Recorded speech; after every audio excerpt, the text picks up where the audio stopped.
Hello, listeners. Welcome back to a very special episode. We are here tonight to do Avengers Time Runs Out Volume 2 together. That is New Avengers 26, 27, 28, and it is Adjectiveless Avengers 38 and 39. I am Bob in Cascadia. That is Matt in the Southland. Matt, how are you doing this evening?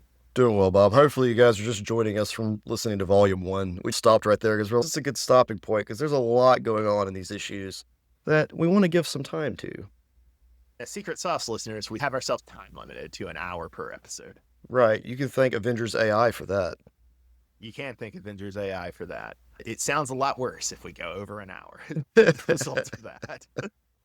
So our first issue for tonight is New Avengers 26. It's called Pages. The art's by Kev Walker. I fondly remember him from doing art on Jeff Parker's Thunderbolts, but that's neither here nor there. Matt, what goes down in New Avengers number 26, Pages? So Tony Stark is Black Swan's prisoner in Necropolis. Val provides Doctor Doom with the same message she delivered to her father, and Black Widow and Spider-Woman confront Tony and decide against rescuing him. We see Tony is in Terrax's imprisonment position alongside Black Swan in the Necropolis, which is still the headquarters of the Cabal, I believe. Right after this, we have what I'm going to say is my favorite panel from this issue, where we get a little cameo of Bentley 23, the clone of the Wizard from the Future Foundation. We love him. We read the Hickman run. Matt, were you happy to see Bentley 23? I was so happy to see him, Bob. And I felt so dorky because I recognized who he was before they mentioned his name. Props to Kev Walker for distinguishing his kids. Yeah. A couple pages on, I did want to call attention to something that I thought was interesting. So we've seen a fair bit of Proxima Midnight and Corvus Glaive in late period Hickman Avengers run and also in Infinity, right, where they debuted. But we know they're a couple, but we don't actually see them as a couple very much because we just see them in like scenes by themselves fighting Avengers, right, or fighting Imperial forces from the galaxy. And so it was interesting in this issue. We see a little bit of Proxima Midnight and Corvus Glaive interacting as a couple. I just thought that was a weird thing, and I wanted to flag it. Also, we learned that the Cabal has killed 14 Earths so far. When they're fighting as a couple, it's fascinating. I could see that being its own weird movie scene where they're just doing a dance while murdering the X-Men. Murder waltz. A murder waltz happens somewhere. I want to see this with these two characters. Despite Matt's enthusiasm for murder waltzes, my guess at his favorite page would be a couple pages later still, where we have Natasha, Black Widow, saying to Tony Stark, "Oh, Anthony, it's amazing that you think you still have any friends." That was pretty good, but my favorite part was when Tony will not admit he's wrong a few pages later, because that leads us to the end of the issue. Our cliffhanger for this issue, which is that Natasha and Jessica, Spider-Woman, realize that Tony is quite mad. He's crazy, and they're not going to let him out. Yeah, you can't let this guy out. You got to keep him in the Terrax prison position. That's the only solution. So we keep going to Avengers 38, Adjectiveless Avengers 38. It's called Origin Sites. Stefano Caselli is back on the art. We've seen a lot of Caselli in this run. What goes down in Origin Sites, Matt? So, Bob, we learn about Pod's origins and how Beast is going behind the Illuminati's back and working with Sunspot or in the AIM Avengers. And they're also AIM is also using one of the sites to make replicants or clones of Shang-Chi. Oh, man, they're cloning our boy Shang-Chi. So my guess at your favorite panel, Matt, was going to be in the middle of the issue when Scott Summers reveals that he has a Phoenix egg, and both Hank McCoy and Bobby DaCosta, both Beast and Sunspot, are just, oh my God, this guy's crazy. You got a lot of crazy characters in Marvel at this moment, Bob. Really think about it. You've got Cyclops, you've got Tony Stark, you've got Stephen Strange, and you've got Steve Rogers. And you may as well add Steve Rogers to the mix, along with the entire Black Order just blowing up worlds like it's nothing. Your heroes are just as crazy as your villains. Real turnaround from my opinion of Cyclops in the 90s, but I would argue at this point, Scott Summers, the sanest, most rational. Yeah.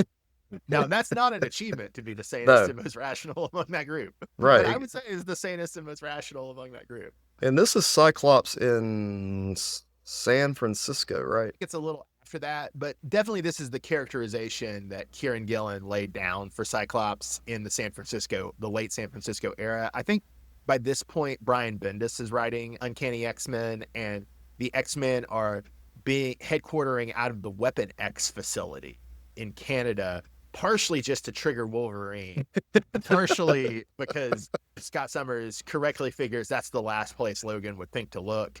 And they actually do say in the issue that it's a little bit like Jews or Romani building a headquarters in Auschwitz, which is a grim joke, but funny joke. Don't they have a sentinel guarding the weapon? Yeah, they got 2 or 3 outside of it. I don't even think he's actually that super villainous, but just for shorthand, I love the super villain Scott Summers era. I think it's great. My actual favorite panel is a couple pages later, and it's Izzy Kane asking why neither Bobby DaCosta nor Sam Guthrie can tell that Black Widow and Spider-Woman are lying to them. And both Sunspot and Cannonball, Bobby and Sam, very awkwardly answering Sam's wife. I thought that was very funny. That's funny. Bob, my favorite panel is actually the cliffhanger when we see that there is a Shang-Chi army coming together. We have this Shang-Chi army, and it's all thanks to what Ex Nihilo set in motion way back in the first volume. He dropped all those seeds on Earth, remember, and it made all these different sites, and each one did its own thing. Unfortunately, the Avengers destroyed 2 sites. Well, maybe fortunately, is that if they were all there, they would destroy the Earth, right? There's a whole thing there. There's a whole problem, but you get the idea. You get the idea. Speaking of impossible decisions, Matt, the next issue is called Triage. That is New Avengers number 27. And the art on Triage is by Simone Kundrask. I don't think I'd ever heard of him. Then I realized I had looked at a series that he did, although I didn't fully read it. Had you ever heard of this miniseries Penguin, Pain, and Prejudice, Matt? I did read Penguin, Pain, and Prejudice. It's by Greg Hurwitz. It tied in with what we were doing at the time, which was watching that Penguin show on HBO. Penguin origin comic. I also believe that this is controversial, Matt, not to blow up your 3-star rating, but if I'm remembering right, this is a comic where Penguin gives a rival HIV. Huh? I think it was somewhat controversial for that. It got 4 stars primarily from everybody else. Oh, man, people loved it. I gave it a lower rating. It was an early New 52 comic, not in the first wave, but maybe in the third wave. I think it would have come out right before this issue of New Avengers. And then I started to read it and got bored. And I also don't like Greg Hurwitz as a writer. He's like a Jordan Peterson collaborator. Not a fan of Jordan Peterson, not a fan of Greg Hurwitz. What's the summary for Triage? Well, Bob, the AIM-Vengers encounter Doctor Strange when battling it out with the Black Priest. Who, Bob, the Black Priest, they yell words, and these words build things or destroy things. They're like Zatanna. Yeah, that's actually a fair connection, Matt. That's a fair connection. So my guess at your favorite panel would be that we have the unworthy Thor getting to wield the Mjolnir of the evil Thor, the double R Thor. Was that right? Yeah, that would be correct, Bob. That is pretty cool. My favorite panel is both the return of Stephen Strange, and that's about midway in the comic, and then the cliffhanger at the end, where he's telling Hyperion's multiversal Avenger squad the only solution here is to embrace chaos. It seemed Doctor Strange has come out the other side of his evil Cthulhu magic in the previous New Avengers volume, and now he's doing straight up chaos magic, and he's trying to bring that chaotic energy to the multiversal Avengers. That's a big deal in the Midnight Suns game. Oh, Strange takes up chaos magic. So we got the cliffhanger. It's Stephen Strange telling the multiversal Avengers embrace chaos. This leads us into Avengers 39, Matt, which is, we've got a 2-part finale here. This is You Cannot Win Part 1. Mike Deodato on the art. What goes down in You Cannot Win Part 1? Well, Bob, we get Shield Avengers on one side. We get the Illuminati on the other side. And it's only interrupted by the AIM-Vengers. Matt, your summary style is really crimping my cliffhangers. Because that's the cliffhanger, right? Is that Bobby DaCosta shows up and he tells the Shield Avengers in the Illuminati to stand down. But since we've already got the cliffhanger, to briefly talk about some of the other stuff in this issue, my guess at your favorite panel was going to be Clint Eastwood Steve Rogers, old man Steve Rogers, grouchy Steve Rogers, grousing about how these clever boys are being oh so clever, but of course it's a trap. That was my first guess. Was that your favorite panel? That wasn't my favorite panel, although there were some other things too that happened with Captain America. He drops down from the sky at one point in his old man armor. It keeps him standing up. He's trying to be cool, but it doesn't work.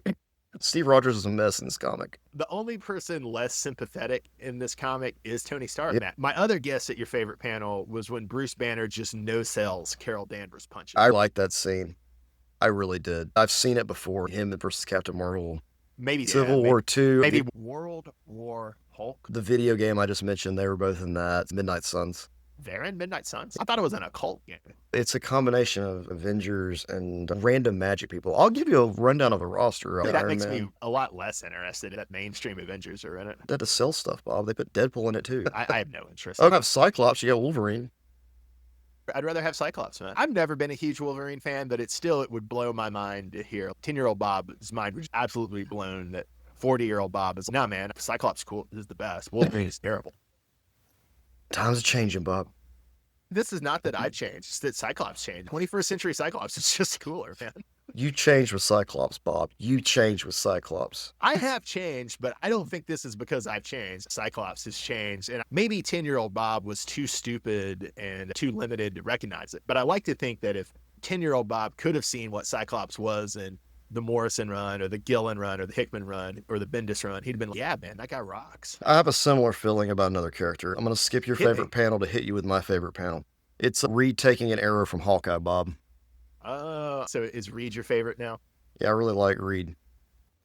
Reed's great, man. He's kind of evil, but he's great. He's Yeah. great. I do have to say that's another character who's been really poorly served. And I'm not really criticizing Hickman for this because, I mean, it's a cast of three dozen characters. But man, Hawkeye just comes off as a straight goon in this. Hawkeye and Steve Rogers both come off almost as bad as Hawkeye is just a stooge.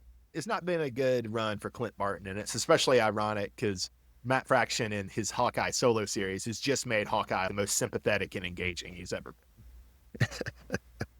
A little off topic, Bob, but speaking of Fraction, Matt Fraction's Batman run is going to extend 7 issues past the next issue of Hush.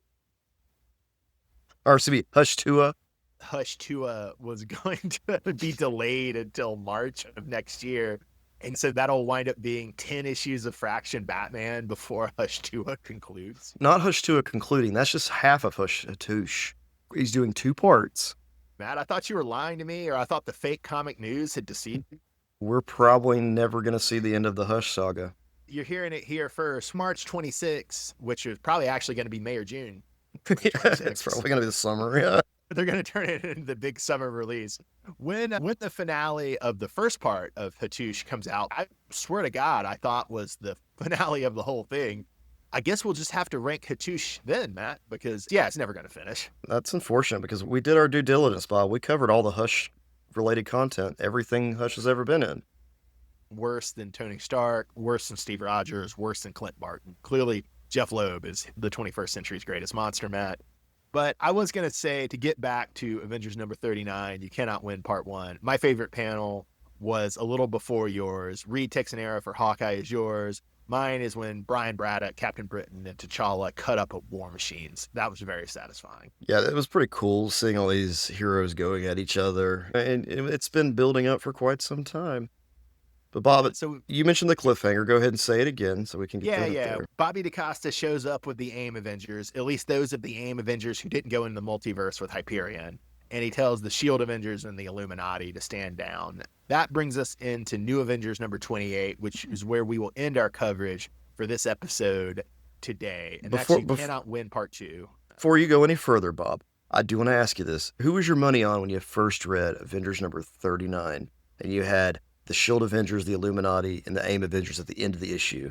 What were you thinking? Okay, next issue, New Avengers number 28. Who's your money on? Who did I think would win? Who do you think is going to come out on top of this? I think I was assuming that Bobby would force them all to cooperate. But if a fight did happen, I would probably bet on the Illuminati because they're smarter. Whereas I both dislike the SHIELD Avengers. Just aesthetically, they're gross. I don't like them politically because they're authoritarian. And honestly, they just seem weak, right? So I couldn't bet on the SHIELD Avengers. So I guess I would probably bet on the Illuminati, although I could also see maybe the AIM Avengers have youth and energy and the fact that they're fresh on their side. So maybe I could see the AIM Avengers coming out. Do you see this as a generational thing, Bob? Or the AIM Avengers meant to represent the youth movement? Interesting because you could think of it as the Illuminati are the smart Avengers. Right. The SHIELD Avengers are the dumb Avengers. And the AIM Avengers are the young, smart, and dumb Avengers. They're the dialectical synthesis, as it were. I like the way you put that, Bob. In New Avengers 28, You Cannot Win Part 2, Mike Deodato is wrapping up the art for us. What goes down in the issue, Matt? You Cannot Win Part 2. Well, Bob, Captain America has kept a reserve team of Avengers waiting in the wings that includes an answer for everything. So my guess at your favorite panel, Matt, was on page 6, where we have Steve Rogers saying to Maria Hill, speaking about Bobby DaCosta, "I'm beginning to think the greatest threat the Avengers have ever faced is heroes who love to hear themselves talk." Which I really don't like old man Steve Rogers, but I thought that was really funny. You got to give it up to him for that. It Was is that your pretty favorite, good. Matt? It is pretty good, Bob. I have to admit, I did have a little chuckle there. That was the only good line this whole thing Steve Rogers has had. All right, Matt. So there's another surprise. Will you indulge me a little bit while I set up the surprise? Sure, Bob, go right ahead. Okay. So we have, at this point, I think we have, you could say, our 6th Avengers team come in, Matt. So we have the Illuminati, we have the Shield Avengers, we have Bobby DaCosta's new Avengers, not to be confused with the new Avengers who are the Illuminati. We've met the Avengers AI, Matt, although not in this run.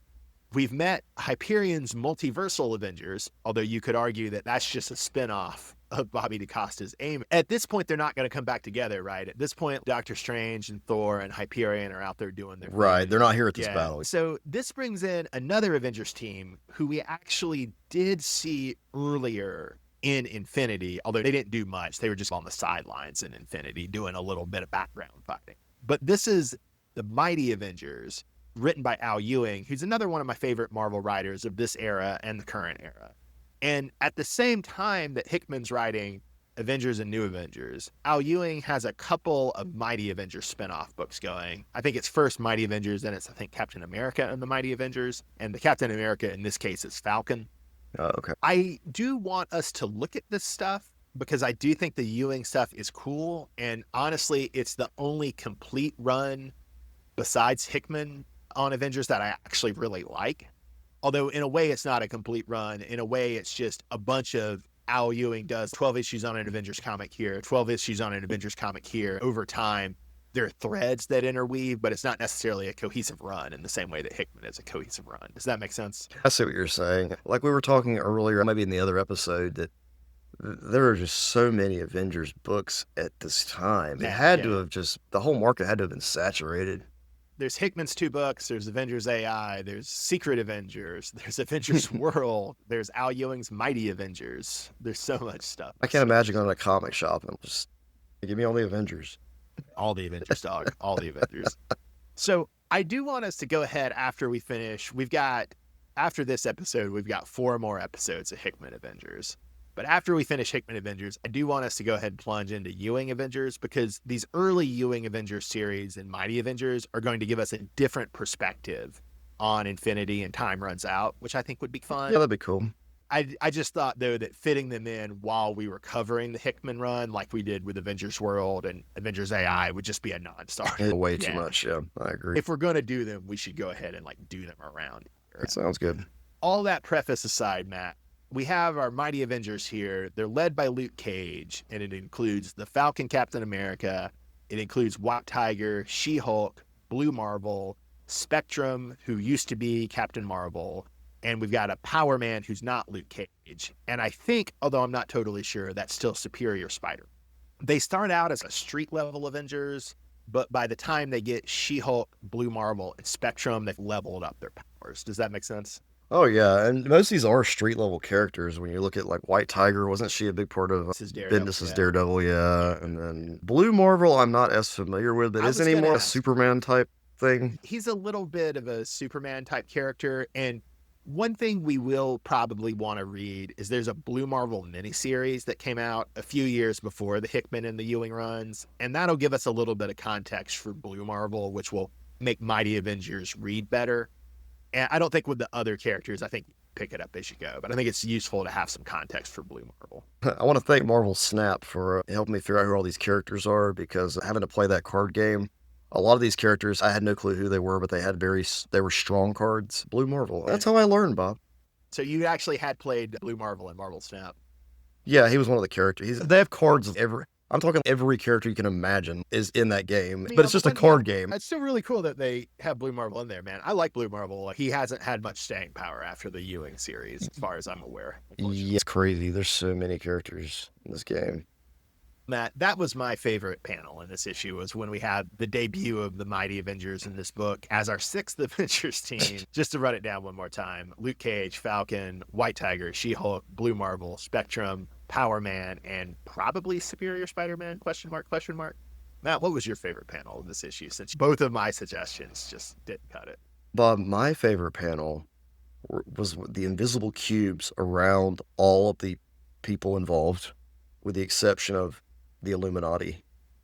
So it was the Illuminati who pull it out at the end, huh? When Captain America realizes, Bob, that he got conned by Invisible Woman. He got conned by Invisible Woman, and not just Invisible Woman, but a combination of Sue Storm, Reed Richards, Medusa, Black Bolt, and Namor, who has betrayed the Cabal. I do love Sue just dominating the Shield Avengers and the Mighty Avengers, though. That's great. Yeah. She is the strongest of the Fantastic Four, and you see that so much more too in Hickman's Fantastic Four. He gives the Fantastic Four the respect they deserve. Indeed, indeed. And it is going to be funny, Matt, because when we get to Secret Wars, I've said this before, but maybe it's more meaningful to say it now, that in some ways that book is almost more of a Fantastic Four story than an Avengers story, even though it comes after Hickman's Yeah. Avengers run. And so it's going to be nice to get to it in that spirit. And it is, and so in a weird way, even though it's obviously going to be continued into Secret Wars, as we cover Time Runs Out Volume 3 and Volume 4, you should think that in some ways this is to be continued, but in some ways it's the end of the Avengers run. Okay. That's interesting. Yeah, I'll have to keep that in mind as we continue on, because Bob, time is definitely running out. The Time has incursion run out for this the podcast, man. the incursions keep happening, Bob.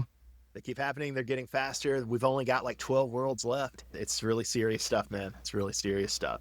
So, listeners, thank you for coming along with this epic, epic journey with us through the Hickman Avengers. Does this ultimately mean maybe we'll have been up till 18 episodes behind this or something? Yeah, it's an insane number of episodes, Bob, for us to cover this. I should have a doctorate or some crap in Hickman. I should promise you and the listeners, Matt, that after we do Ewing stuff, we're going to slow it way down. We're going to talk about a bunch of slow stake stuff. We're going to wait a while before we tackle another big coverage project. We'll talk about some Batman comics. We'll talk about some random comics. I'm like a Hickman scholar at this point, Bob.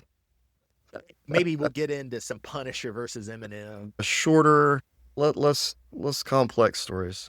Less complex. That's our promise to you listeners eventually. After Hickman and Ewing come less complex stories.